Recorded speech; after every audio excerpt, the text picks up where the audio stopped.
Okay, great. So this June person that I'm talking to said she's like a mother figure, declines in a medical way, has a hard time walking toward the end of her life. I can see her glasses, but I think she's always forgetting them. And then we have a collection of her things, odds and ends. Kind of seems like then she just tells me, she just chimes in, okay, your comment should be sending. Yeah, I just wasn't seeing you for whatever reason. But, let me move this book so I have the ability to see everybody in a second. Okay, great. Cool. So, Alyssa talking to June. Seems like you have quite a few of her things. Seems like maybe she also says thank you, so maybe she was being taken care of at the end of her life. She tells me to tell you she's a primary guardian angel for you. Can you believe we're only 50 seconds in?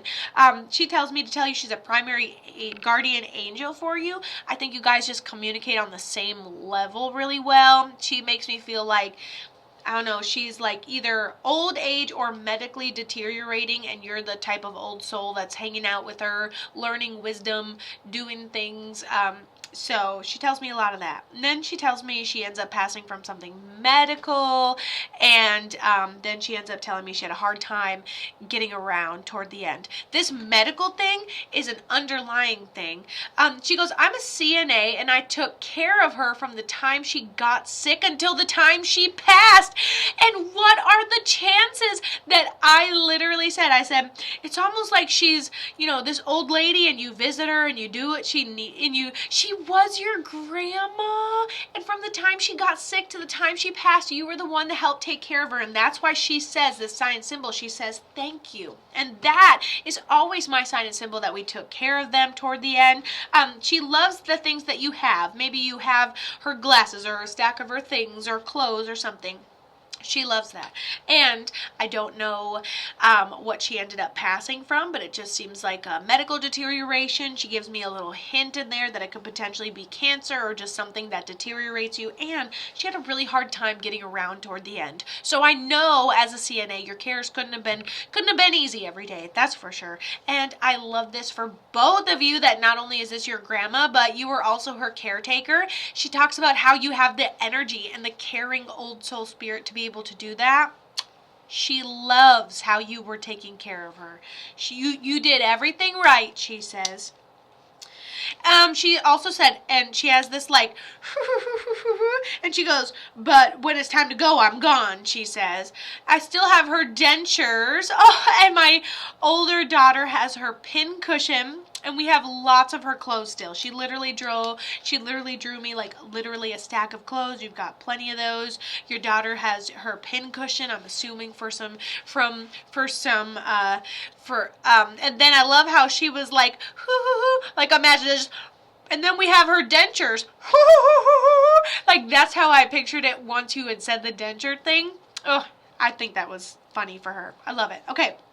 And so she says she's a primary guardian angel for you, and especially because you took care of her. Make sure you have a sense of self and don't lose yourself in taking care of everybody. Healers will always have clients. Okay, you will always have people that are drawn to the lighthouse of the healing energy that you are. Okay, and you will always have that. And what the heck was I saying? Okay, and just try to find who you are, what you like to do, what makes you happy, and that's what your lifetime's all about.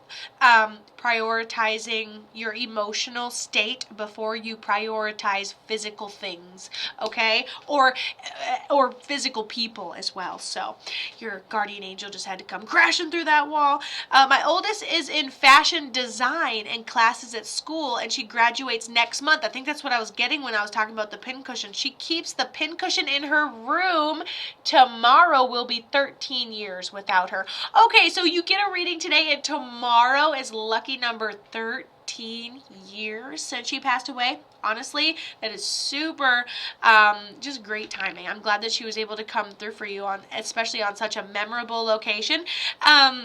And I was like, remember when I was channeling the pin cushion? And I was like, yeah, she has that pin cushion. It's probably for all the, and then I was going to say clothes, but I'm like, no, that's not what they use on the clothes from her. But what are the beautiful chances that she's actually in school for fashion design, and she takes the pin cushion with her to be able to have some inspiration, takes her grandma with her, great grandma with her pin cushion. I love this creative little thing you've got there. Love, love, love. So she's your primary guardian angel. You smell her more than anything. It's like that, if you could mix cedar wood and something very gentle and sweet, like cedar wood vanilla, that is what actually makes me feel like is her scent. Just something earthy and sweet. Okay, so if you smell her, know that it's her. Listen to her suggestions. You ignore her half the time anyway. I understand that. Repeating numbers on the clock, 1111. That's a main way that she visits you as well. Whew! And thank you so much for coming on today.